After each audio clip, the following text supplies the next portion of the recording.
Like you're in a thriller, heart goes pum pum pum. Ghostly figures, they can get so bitter. Show you want to until you can turn back. You don't know where I've been.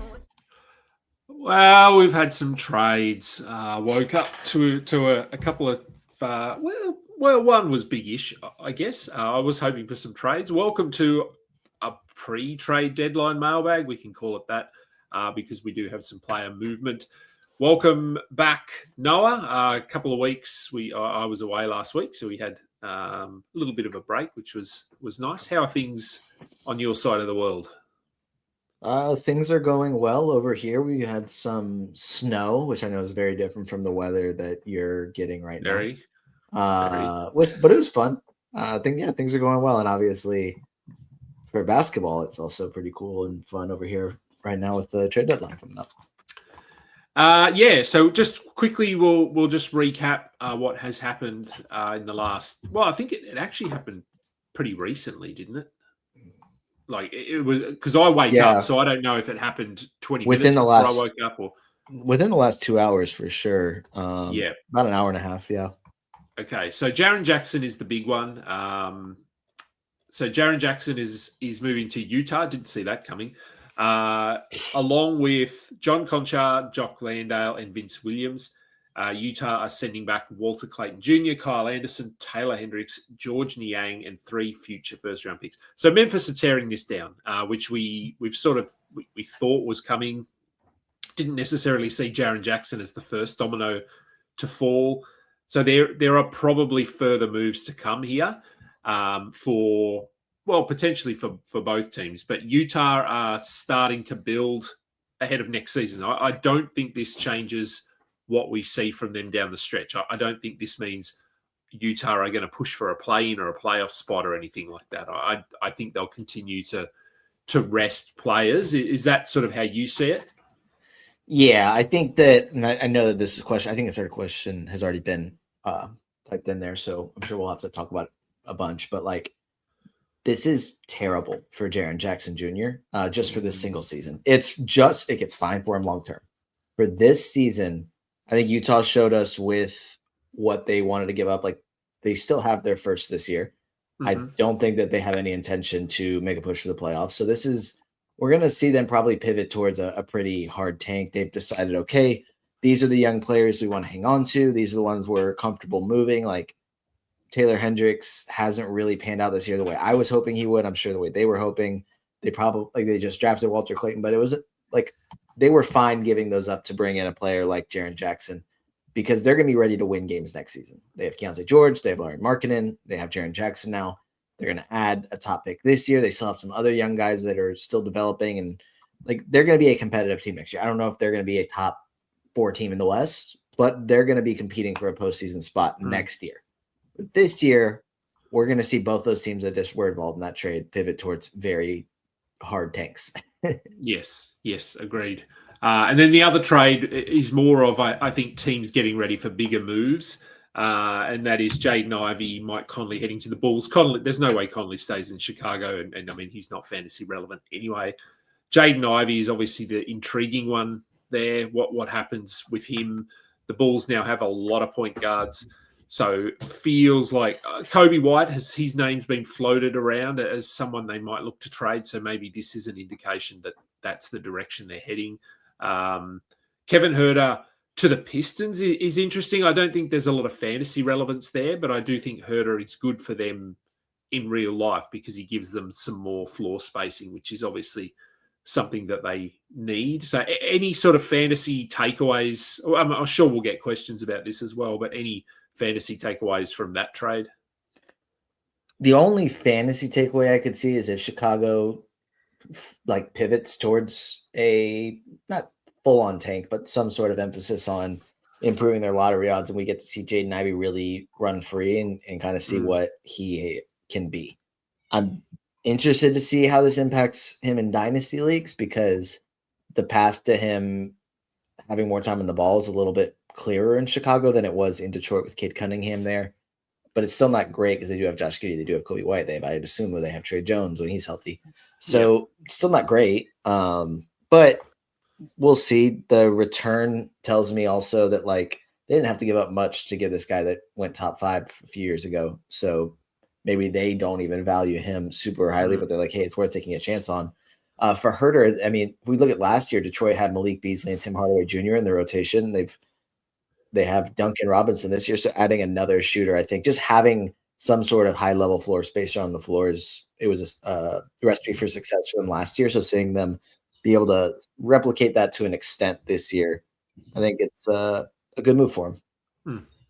All right, well, let's get into the questions because we do have a lot of those coming in. A reminder, just everyone, please subscribe if you're watching along on YouTube. Follow me, follow Noah.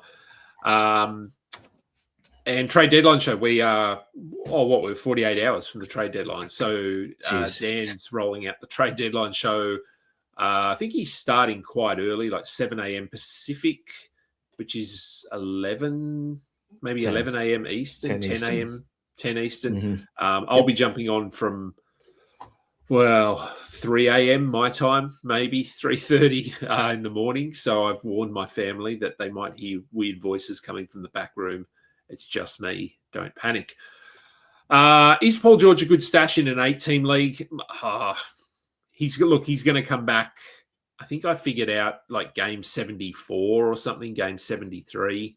I was just counting. I have March 30th in Miami. That was a quick count. I could be wrong. No, it is roughly then. So a lot of fantasy playoffs are probably done. So I would say no. I'd only be stashing him if you have. Well, if he's IR eligible, that will depend on the platform that you're using. He might be able to drop him in your IR spot, but again, hopefully most fantasy playoffs are done by end of March, so I would say probably not. What happens to Nurk now? So that's a good question because I don't think we necessarily saw Nurkic as a piece of what Utah are trying to build. But he has been very good when he's been on the court. Is he going to be their center? Is Jaren Jackson going to play center for them? Like, I'm not sure what happens to Nurk now. He is clearly their best center, and this honestly this hurts Filipowski because it just adds another big. They'd have to rest so many players for Filipowski to play minutes down the stretch, which they might do. But do you see Nurk sort of maybe sticking around now as a piece of this push next season? Or is he – I mean, he's quite old. It depends on what they can get for him because there's probably less incentive to move him now unless a contending team is like, hey, he's playing really well this year. This could help us. Let's make a move for him, and it's enough for Utah to part with him because heading into next season, they'll have Walker Kessler back, and he'll be the center with Jaren Jackson Jr. and Lauri Markkanen at the forward spots. It's a very tall – yeah, and that's your guy too, Kingy. It is my guy. I just haven't seen him. Right. He'll make up for Jaren Jackson not being a great rebounder, but that's a tall front court. So that's a nice. So having Nurk as a backup is not a bad thing. Depends on how Filipowski develops, probably. So I would say for the rest of this season, we probably won't see him that much if he stays in Utah. I definitely think there's a chance that he gets traded at the deadline, but it just kind of depends on what a team is willing to give up for him. Yeah, I think if he's willing to accept a backup role, which he has done in the past, obviously he didn't come into this season expecting to be the starter. It was Walker Kessler's job. So, he is a very, very good backup if they opt to just keep him around and play him as an 18-minute a night player. So that'll be, another interesting development at some point. Do we think Taylor Hendricks can have any value in Memphis?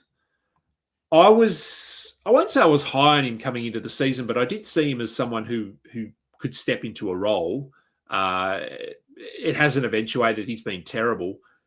But with the direction that Memphis are going, is he at least now in a position where they will give him minutes? They will want to get a look at him down this final sort of 2 to 3 months, and maybe he can figure things out and put up some fantasy value. I don't know, would you consider in a 12-team league just taking a bit of a flyer here on him? Or I probably wouldn't just yet. Yeah, I think in a 12-team league, I'd probably be a little bit more patient. Maybe in a deeper league, you could look at picking him up now or maybe after the trade deadline just to ensure like you have saved your moves. I was very high on him coming into the season. That did not pan out whatsoever. And he only had a few good games. I think one thing is for sure is he'll definitely get a chance this season. They will give him minutes. They just acquired him. He's a former top 10 pick. See what he can do. Is that going to result in anything? I think he's capable of it, but he didn't take advantage of the opportunity when he was with Utah this season. So hard to be really optimistic about that right now, even though I do think that this is a beneficial move for him. Okay, Wemby, would we trade Pods, Dyson, and Keyshawn George for Sabonis if he gets traded, and Cater? 9-cat, 12-team loaded in guards. So trading Pajemski, Dyson Daniels, Keyshawn for Sabonis and Cater if Sabonis gets traded. I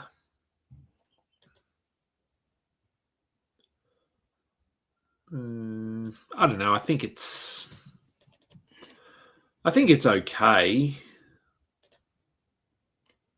I don't know. I'm hesitant to move off Dyson Daniels. But that's probably just me, isn't it? I like Dyson Daniels. I know you do. I think if he gets traded, let's see where he goes and what that looks like. That's definitely a factor, but I think you would be getting the best player in the deal, and Kate has been solid all year.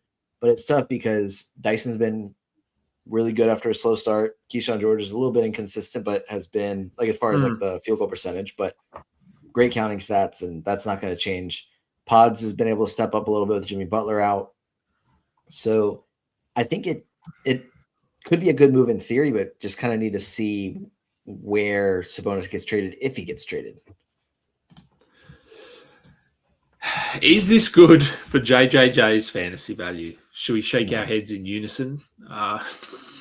No.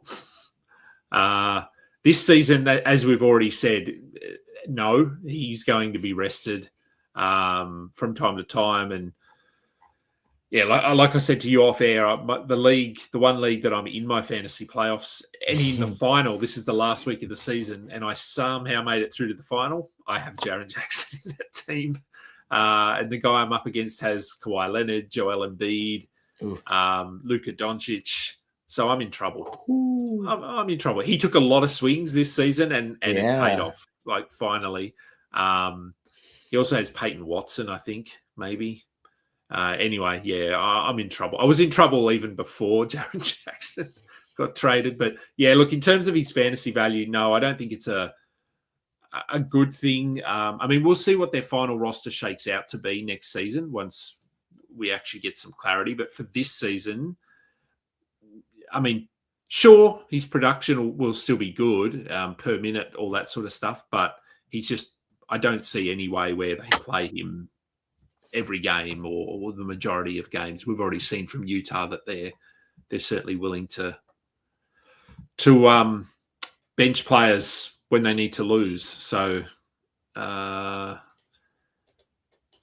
giddy for Sabonis. Again, I'd 22 wait to see. teams. I'd Unless wait that's to supposed see. to be 12. Might be met 12, I think. Yeah. I'd wait to see where Sabonis goes. Yeah, I agree. I don't really see a great.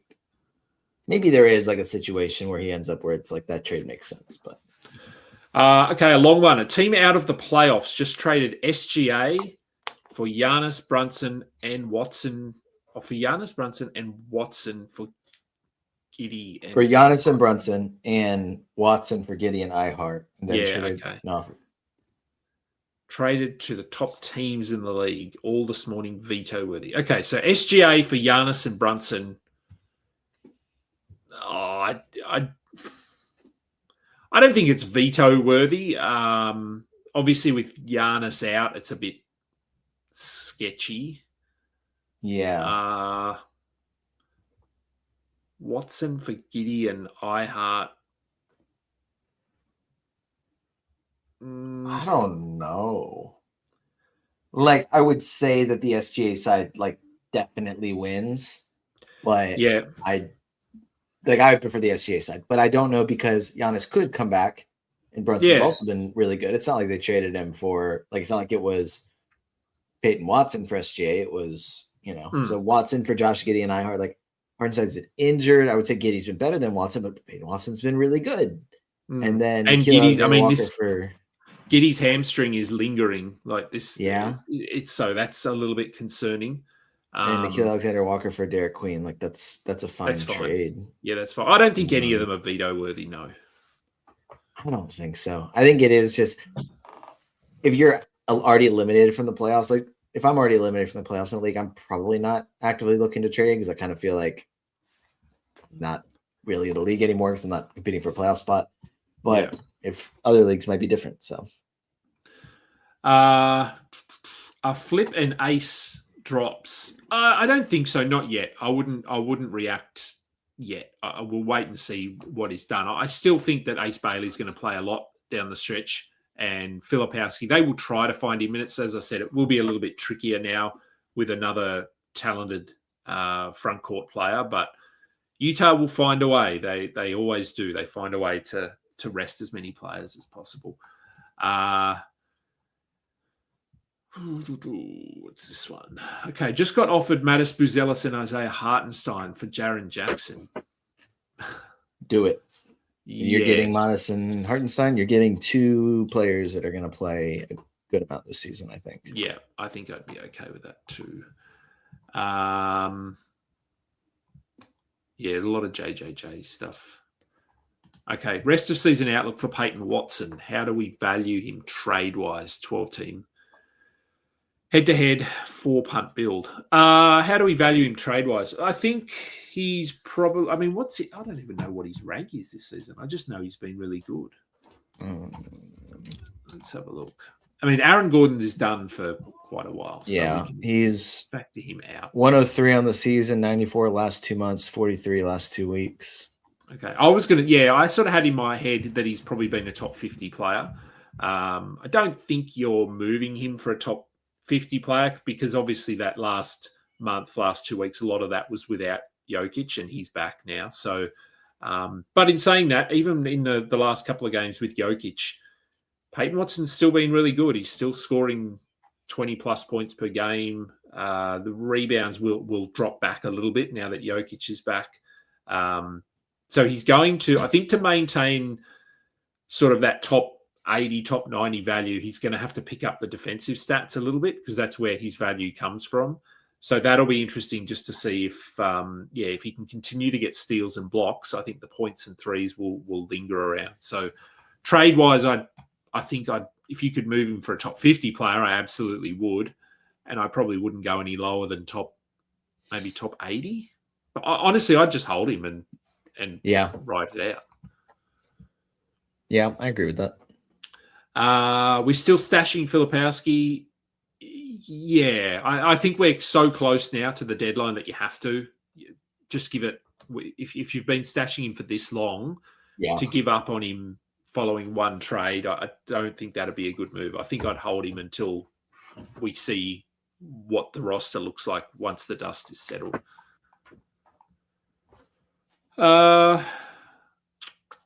Thank you, Hinny Mini. Yes, my time off was good. Sadly, back to work now. Should I drop Westbrook for Ty Jerome? Yep. Yeah. Yeah. I was hoping you'd Ty agree Jerome's with been. that. I was like very cautious about adding Ty Jerome. I was like, he just missed a lot of time. It's a brand new team. He had one good season. Like, yes, he earned a contract, but it wasn't a massive contract. First 2 games have been unreal. So my bad. Yeah. He's looking. Hopefully he keeps it up. Okay. Is Jaren Jackson an ad?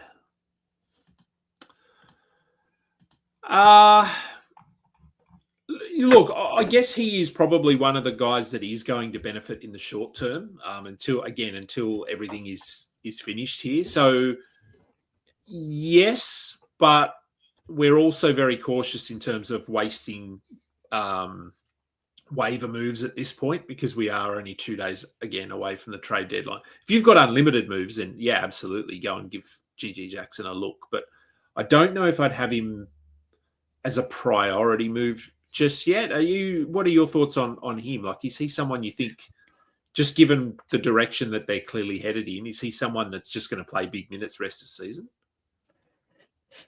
Maybe, probably. He's been playing a larger role recently over the past, I guess, month and a half, and has had some nice scoring nights. So I wouldn't say he's an ad in a 12-team league. I think, like, at his best, I don't know if there's enough there that you're saying, like, I definitely need to add this guy. Like, he has upside as a high-level scorer, which he showed as a rookie. But I don't know for a 12-team league if I'm really rushing to add him after that trade. Would we drop Landale for Ivy? I mean, I think you can drop Landale. Yeah. I don't really see where he fits in this Utah sort of rotation. Again, they're going to be resting players, but in terms of adding Ivy, it's very speculative. Yeah, as you've said, their ultimate speculative ad. It is. We need to see what Chicago do. So, I mean, you're not dropping anyone there for me, anyone of significance, anyone that is sort of stepping into this role. So, sure, if you want to make a speculative ad for Ivy and hope that the Bulls move Kobe White, and I don't know who else they would move, but yeah, sure, if you want to do that, that's fine. Yeah, I agree. All right, what do you think about this one? Dropping Dylan Cardwell for Ivy, Neesmith, Gafford, or Koulibaly. So would you have any of those players over Dylan Cardwell?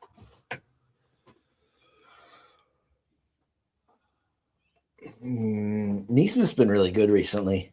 It's a 10-team league too, so. Right. But I also don't necessarily trust that he's definitely going to play a lot second half of the season. Not Gafford, well, they're resting everyone tonight, so there you go. Yeah, maybe Koulibaly. Could depend on. Do you need Cardwell's stats specifically, like rebounds and blocks, and can afford to give up, like not have many points or any threes, things like that? Yeah, and that's all cool. Cardwell at this point is rebounds and blocks, nothing else. He's efficient, but he just doesn't shoot the ball enough to impact your field goal percentage too much.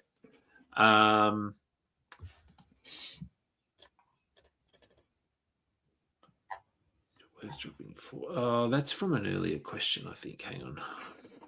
It's a long one. 4 punt, 13 spots, have 16 players. There's the roster there. Melton, Dyson, Asar, OG, Wemby, Gobert, Klingon, Tari, Black, Jabari Smith. I'll assume that. Oh, is it Jalen Smith? Could be Jalen Smith. Cardwell, Herb, Wallace, Champagny, Washington, Champagny, Sharp, and Tyson. Is it worth dropping 4 players to add Horford? So who would we? Okay, so who would we drop there to add Horford, or would we add Horford? I suppose I've picked up Horford in a couple of leagues, but they are deeper leagues, I believe, a 16-team and a 14-team league. would I drop any of those? I wouldn't be dropping Wallace after what he did the other night. Let's see if he can do anything with that. I'd probably drop Sharp to add Horford. I'd be okay with that. I think this is saying they have 16 players, only 13 spots, so it's probably people on IR or players on IR that they'd have to drop to open up the spot. Is what I'm guessing. Yeah, it could be 4 players. I don't know if that's enough. Like Horford's enough for me to want to do all that. Probably not. No. If that's how we're looking at it, which we probably are, actually, yeah, you're probably right. So no, I don't think I'd be dropping. Horford doesn't have a ton of upside. He's only going to play 25 minutes a night. Did we do that question? Yeah, we did that question. We don't need to do that one. Yeah, this is a good one. Reynaud or Cardwell? If Sabonis is moved, who is the preferred target? It seems to change every game. I think Cardwell, but I think it depends if you need. As I said, Cardwell is sort of rebounds and blocks. Reynaud is better offensively. So what do you need? Do you need defensive stats and boards, or do you need some points?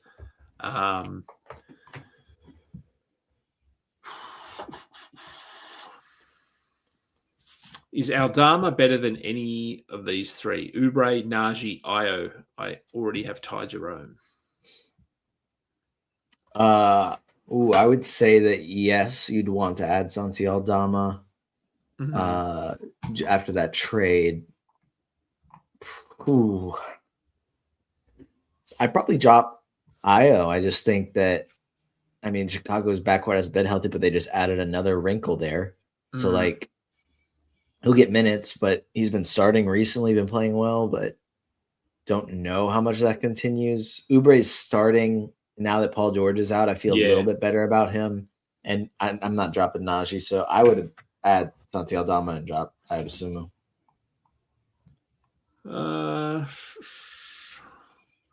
Currently in 5th place for one league, I have Giannis, AD, Kevin Porter Jr., and Edie, 3 IL spots, 200 deep league. Should I drop one?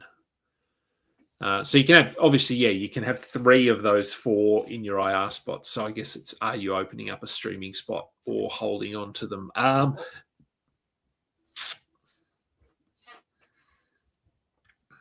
don't know. It's tough. We really don't have, other than Giannis, I guess, we have a bit of a timeline on Giannis. The other 3, we don't really know how long they're out for.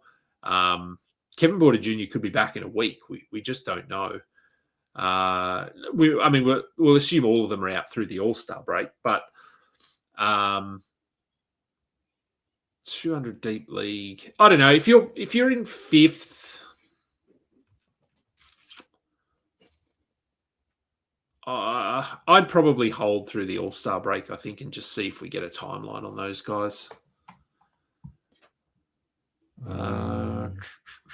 The Kevin Porter Jr. timeline was just not going to see him for a while, so that was cool. Yeah, it was a Doc Rivers special.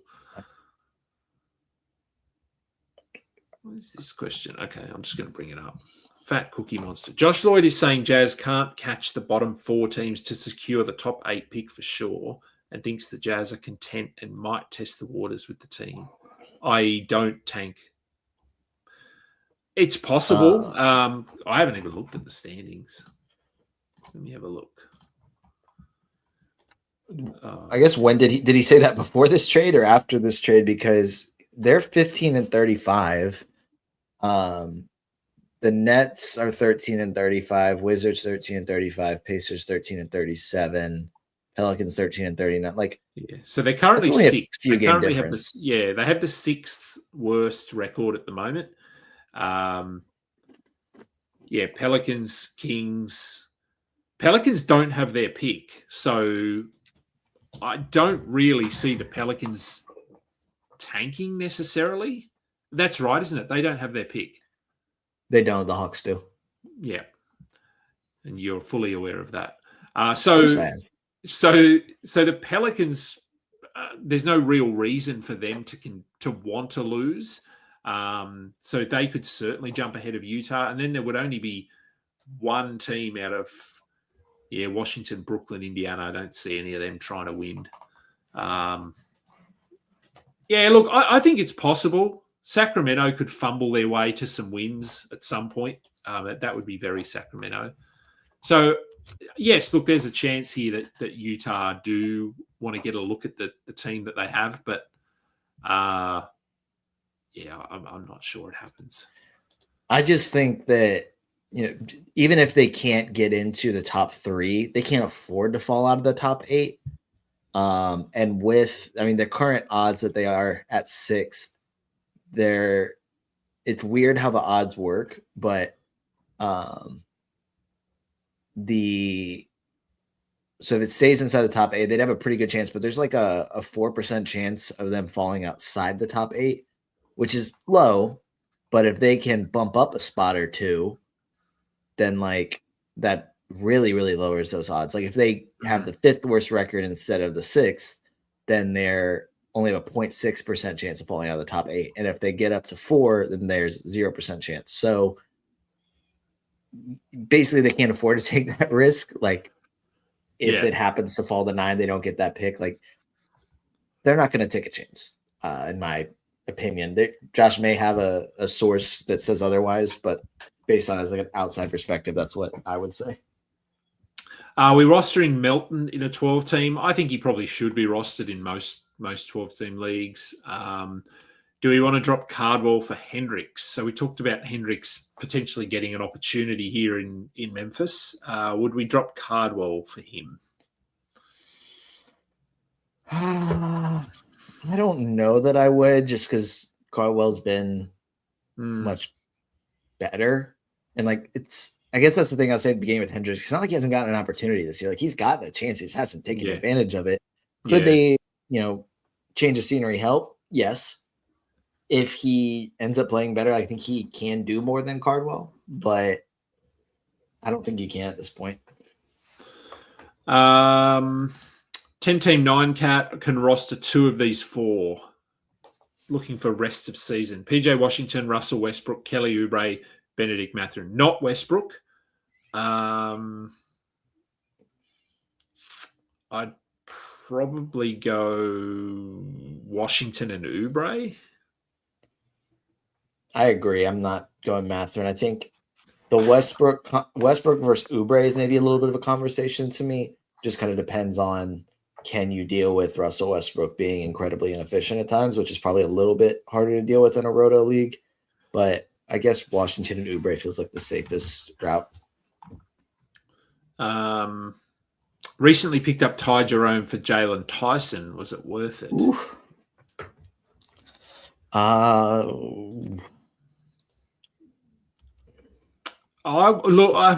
would say yes. Well, given what we know, I guess I'm sort of speculating here and thinking that if, as we expect, Memphis are going to tear things down, but Ty Jerome sticks around and he is potentially their starting point guard, and the Cavs are maybe bringing in James Harden, then yes, based on those sort of scenarios, then yes, I think you've definitely done the right thing. As for where it stands right now, I think they're probably pretty close. So I think it's a fine move. I don't think you've lost too much there by picking up Jerome, because his minutes will ramp up and he's looked really good. So I think that's okay. I'm okay with that move. What about you? Yeah, I think it's probably a little bit of maybe recency bias to an extent, but there's also, I think, a path for Ty Jerome as his minutes go up. If John Morant gets traded, for him to be really good down the stretch. Jalen Tyson, there's definitely a path for him to lose minutes down the stretch. So I think it's a gamble, but I see how it could be a good move. Would you drop any of these guys for GG Jackson, Asar Thompson, Musa Diabate, Tamani Kamara? I wouldn't drop Asar. I think he sort of figured things out over the last few weeks. I think he just won Defensive Player of the Month as well. He did. Kamara hasn't been great. That's the one I was going to say you could consider. Yeah, probably not Diabate, but maybe Kamara. I'd consider dropping Kamara.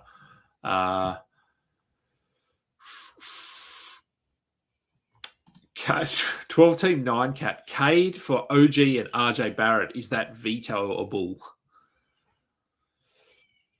I mean, I hate vetoes, so if that happened in my league, like I all of my leagues are commissioner based decisions, so only the commissioner can veto a trade. Would I veto? I'd be speaking with the managers before I veto it. Like I'd want to find out, because on the surface it's pretty dodgy.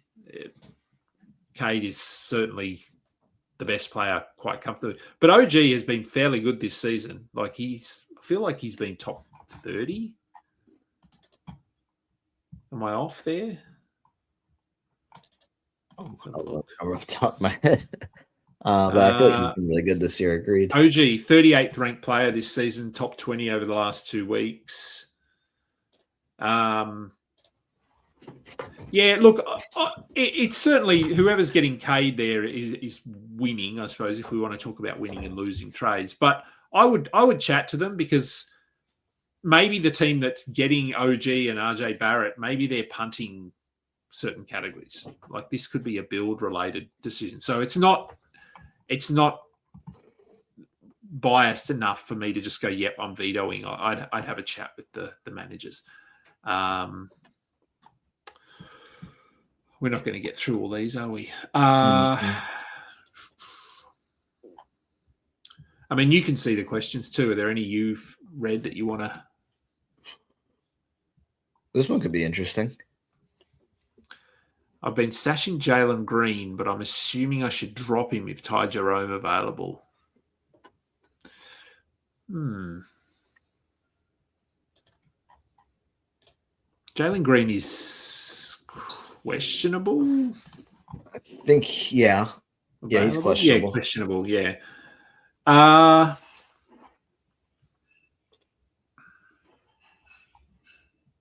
would say probably yes. I'm not that high on Jalen Green anyway. He's really just points. Like he doesn't do a lot. He doesn't pass the ball. Oh, hang on. They traded Vooch. Oh, they did it.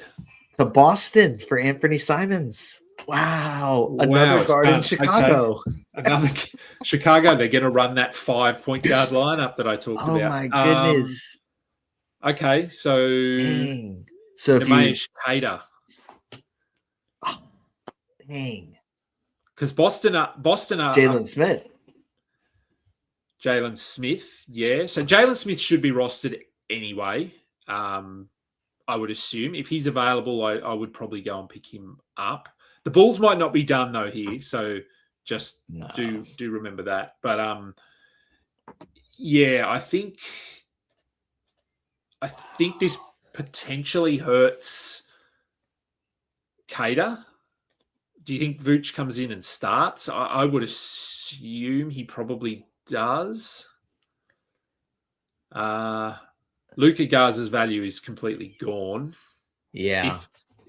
That's assuming Boston are going to hold on to Vooch. I think they probably do.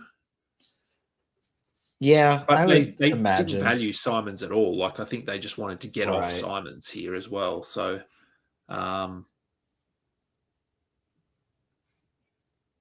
yeah, sorry, I'm just processing it in my mind. Chicago has to be making more moves, which is exciting because they went like 5 years without making a trade. So they're going to be trading. Like Kobe White, I know is the main name that's been tossed out there, but like bringing in Jaden Ivey and Anthony Simons, I don't imagine they're trading Josh Giddey, or is he even trade eligible? I don't remember off the top of my head. I'm not sure. Let's go to the. Have we got a? Yeah, okay. I'm just scrolled to the bottom here. Yeah, Vooch to Boston. Okay. If we'd reached the bottom of the questions, we would have seen it as well. Yeah, look, does it kill Cater? I'm going to say I wouldn't be dropping Cater. Don't drop him yet. because you have to remember that Cater's value is built on defense rebounding kind of thing. Like he's not an offensive necessarily center. Vooch is the complete opposite. Vooch plays zero defense. So they're still going to need Cater. But Jalen Smith, I think, is the winner here, obviously. This is the, like we've been talking about, stash. Who do you stash heading into the deadline? And Jalen Smith has been a very popular one. So assuming or as long as the Bulls don't bring back another center in another trade, which they could, because they certainly have a lot of guards now. But even if they do, are they bringing back one that's definitely better than Jalen Smith? Yeah, I'm not sure. I don't. Zach Collins will be back at some point as well. But I think Jalen Smith, if he's available, go and pick him up. Probably should be rostered already, though. Hold on to Cater at the moment. He could end up being a drop if they play Vooch 28 minutes a night and Cater is playing 20, then he probably is a drop. I don't think 20 minutes of Nemesh Cater is enough. His season average is 25 minutes per game. Yeah. So could easily see that being around a 24-24 split, and both are rosterable but limited. Yeah, it could be. Yeah, that's sort of why I'm sort of saying don't drop Cater yet. Let's see how they want to run these two. I guess hypothetically you could run them together, given that Vooch can space the floor a little bit, but having Vooch defending anywhere near the wing is a recipe for disaster. So, we'll see. And as for Anthony Simons, I mean, it certainly can't make him worse because he's been terrible in Boston. So maybe there's an opportunity here for him if the Bulls move some pieces, but I wouldn't be running to add him. Let's see if we've got any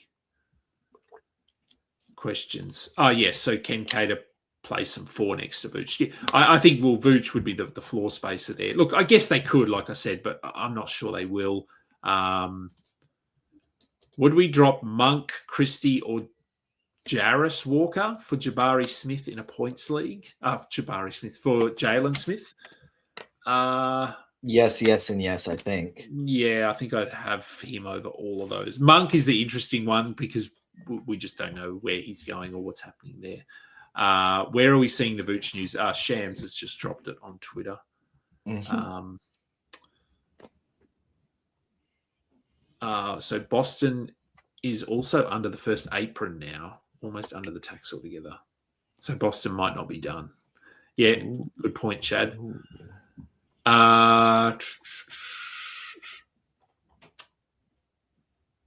Should I hold Thomas before the trade deadline? Cam Thomas? He's the only Thomas. I think he is. I dropped him last night. I don't know if that helps. I don't think I don't see him getting traded because I don't see anybody really interested in trading him or trading for him. Hey, the Bulls might. Another guard. That would be hilarious. Jalen Smith for Cam Thomas. Oh, God. Bulls have been linked to Giannis. I think everyone's been linked to Giannis at this point. You know who's going to get him? Probably. I would bet on Minnesota. Minnesota, yeah. That's my guess. Because the move they made to clear the cap space earlier, I think it's Yep. I think they're making moves. Okay, so I'm scrolling. I'm working from bottom to top now.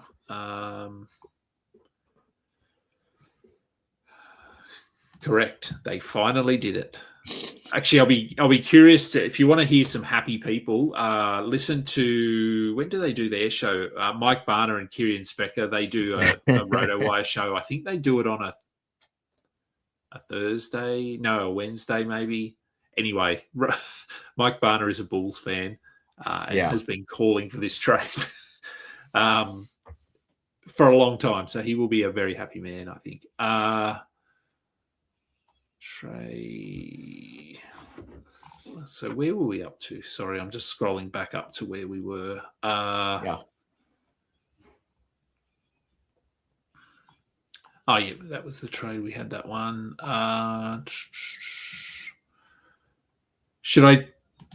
Okay, so here's an interesting one. Should I trade Kawhi? Any suggestions of range on targets or hold him and enjoy? I think if you could trade him, I would move him for a top. Well, ideally, you'd get a first rounder back, but I don't think anyone's giving you a first rounder for Kawhi Leonard. Exactly. Top 20, I'd maybe take a top 20 player. But if the best you're getting is a top 40 kind of a player, I'd just hold Kawhi, honestly. If someone offers you Jamal Murray for Kawhi Leonard, are you taking which side? I might take Jamal Murray. It'd be close. Yeah, I'd maybe be okay. Murray's been pretty good this year. Yeah, that's probably sort of a cut for me, like the range I'd be looking at. So yes, I think I'd maybe be okay taking someone like Jamal Murray. Yeah, I think that's like a pretty decent. Any idea when Hero might come back? Nope. Haven't heard anything. No, it was a pretty weird injury too, so it might be tough to say. Yeah. It's not a. Again, I spoke about this with Thunder Dan yesterday. This is not a sprained ankle. It's not an injury that we've seen in the past where we can go, oh yeah, this is a 4-week injury or this is a 2-week injury. This is just, it's quite a random injury. So could be 2 weeks, could be 2 months. We just don't know. What else have we got down here? Oh, okay. Here's one. I got offered Jaren Jackson for Bane. Should I take it? I probably wouldn't. No. Not with terms of value. Sure, I think it's very fair. But given the trajectory of Desmond Bane and the Orlando Magic, given the trajectory of Jaren Jackson and the Utah Jazz, I would much prefer Bane there. Is Barlow a long-term ad? I'll say no. I know he was fantastic yesterday, but if you go back and look at his game log and this role that he's in is not a new role. He has been starting a lot of this season and hasn't been a 12-team guy. He's been a defensive streamer. That's about it. So, yeah, look, if you want to take a bit of a speculative flyer here, but again, trade deadline 2 days away, I wouldn't be wasting an ad on Barlow, I don't think, despite yesterday's performance. What do you think about Barlow? I think it was a really good game. He's had some good games this season. I don't know that I'd feel really confident in him, though, because like you said, like some of the previous games, I guess it was a better stretch in like November, early December, where he was a little bit more productive. Yeah. But I'm not dropping somebody I plan to roster the rest of the season just to get him. I think it could be something, but it also, most of what we've seen is that it's not. Yeah. All right.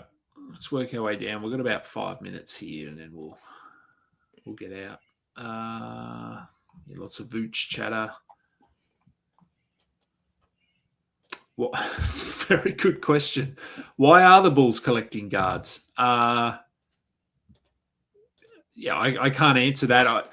The obvious answer is that they're going to move a whole lot of these guys. Are they trying to collect a bit of a war chest to try and get Giannis? Maybe, but I don't know who Milwaukee would view there as, oh yeah, we definitely need to get these guys on our roster moving forward. Kobe White, I suppose, is probably the the most highly sought after of all of their guards at the moment. Josh Giddey, I don't think he's on the move. So yeah, I don't know. I'm not sure. Okay, how do we order these, or how do we rank these centres now? DeAndre Ayton, Nemesh Keita, Bobby Portis, Musa Diabate. I think I'm going to drop one of them for Gafford. Diabate first? As in the most droppable, or the best of the four? As in, I'm the least likely to, like, the one if I was ranking those four players, I'd prioritize Diabate. Then Portis. Is this my anti-Ayton bias showing? Ayton 3? I think it is a little bit. Yeah. Because I'm very anti Ayton, and I don't think I'd drop Ayton for Gafford.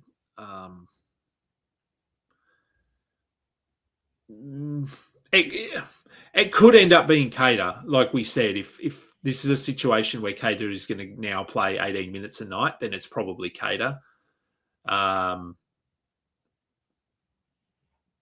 But as of where we stand right now, I'm not that high on Portis. I know he's been all right.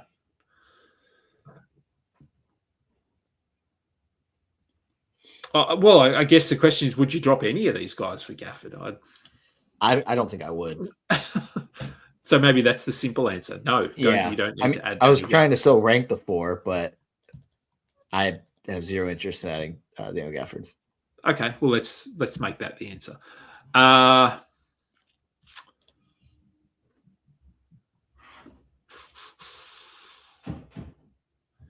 Dropped CMB for Jalen Smith. Maybe I should have dropped Keita. Maybe. We don't know yet. Yeah, it's hard to say at this point. So, but I think the good thing here is that you got Jalen Smith. That is the good thing. Is Zach Edey a drop now that Memphis is tanking? I think there's a chance he was a drop anyway. A stress-related foot injury and a guy that's like 12 foot tall it's not a good scenario. So the only league I'm holding Zach Edey in is a dynasty league. Beyond that, I mean, I didn't have him either, but in any other leagues. But yeah, look, I think you could consider moving on from him now if you need to open up some IR spots. Even if he comes back, he's going to be managed. He's not going to play starter level minutes. He's not going to play back-to-backs. Right. So, yeah, he'll still be good, but yeah, I don't know if I'd be holding on to him. Jalen Smith or Tari Eason?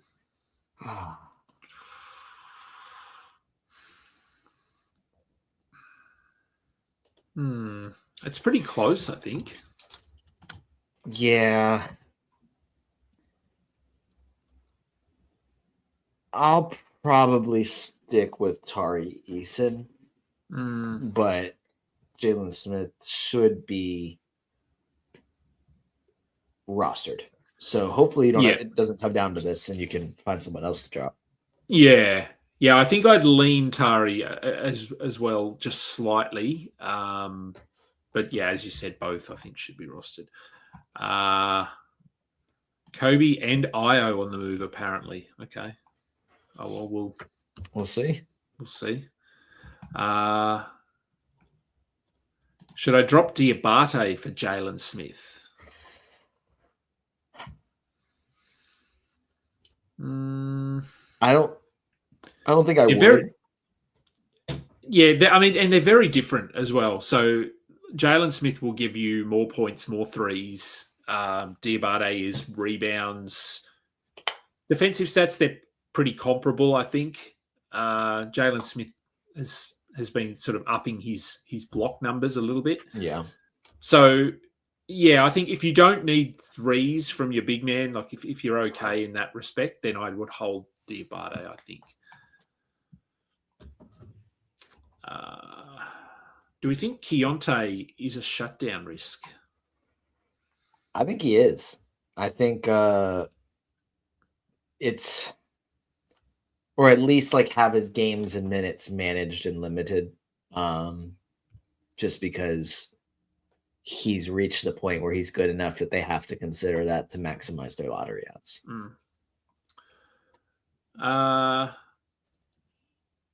Does Derek White get better with this trade?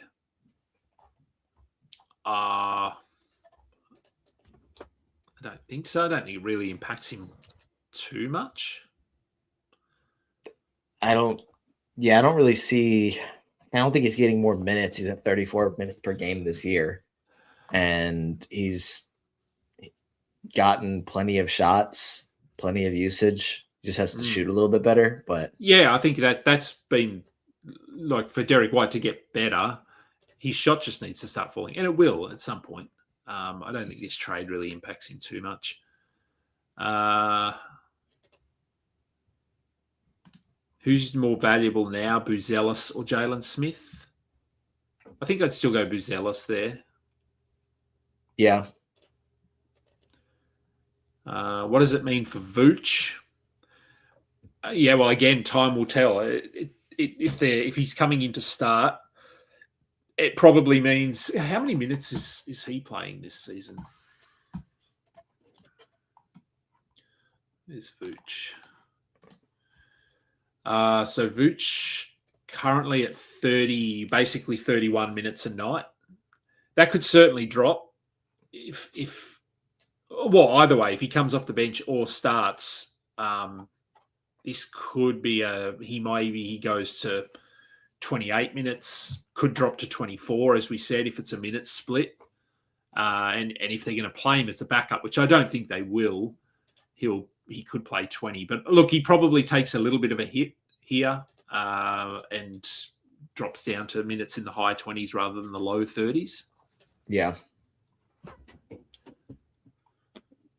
All right, let's do one more. Khalil Ware or Jalen Smith? I'll go Jalen Smith. Yeah. Where we are right now, I'll go Jalen Smith. Agreed. And Anthony Simons in Chicago. We need to wait and see.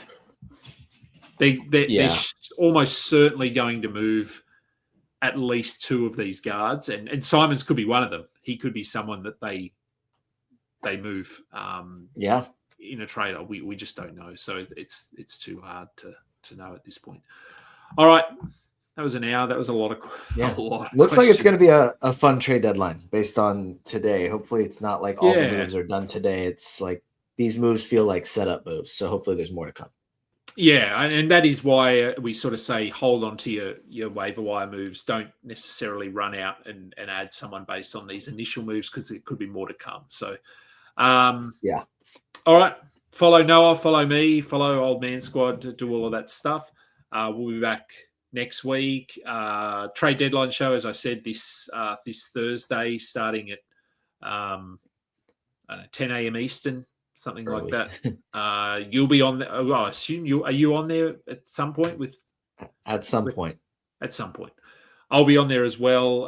Dan, I'm sure he's got a lineup of guests coming on. So, check that show out. And look, we might even have another show in between to talk about any trades that happen. We'll see what happens. But thank you, everyone. Appreciate all the questions, as always.